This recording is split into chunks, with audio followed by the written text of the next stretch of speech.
আপনি তো একটা ফালতু মানুষ, আপনি চুরি করছেন আবার বড় বড় কথা বলছেন। 4-5টা কিছু চুরি করে আনছেন, কাছে তো দুটো পাকা আম ধরছিল, ওই দুটো তো আনছেন আপনারা। এই দুটো ওই দিন। গাইস আসসালামু আলাইকুম, তানিয়া ইসরাত ব্লগ। আশা করি আপনারা সবাই ভালো আছেন। তো আমি ভালো নাই, আমি অনেকটাই অসুস্থ। 3 দিন ধরে আমি প্রচুর পরিমাণ জ্বর, তাই জন্য ব্লগ ভিডিও করা হয় নাই। তো আজকে আপনাদের মাঝে চলে আসছি। তো দেখেন আমার হাতে কি হয়েছে, হাতটা পুড়ে গেছে মাছ ভাজতে দিয়ে, অনেকটাই শরীরটা বেশিটা ভালো না। তারপরও আজকে আসছি আপনাদের মাঝে। তো আমি চাই আপনারা আমার সাপোর্ট করেন।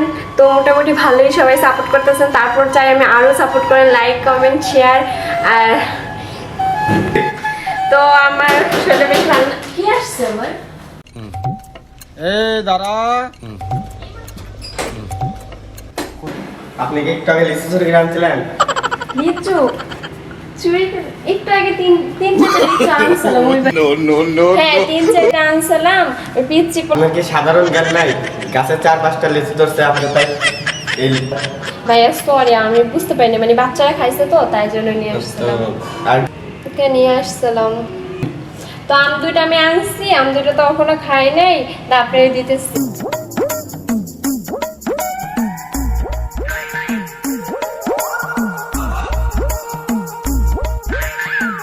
আপনি একটা খাইয়েন আর আপনি আম চুরি করে আনছেন কেন?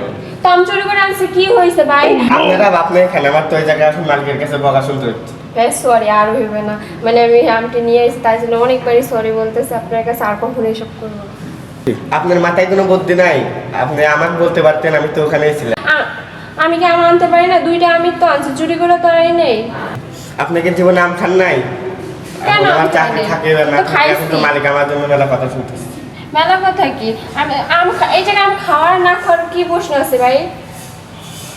আচ্ছা তাহলে আপনি আমার সাথে আসেন, আমার মালিকের সাথে কথা বলেন, দেখেন সে কি বলে।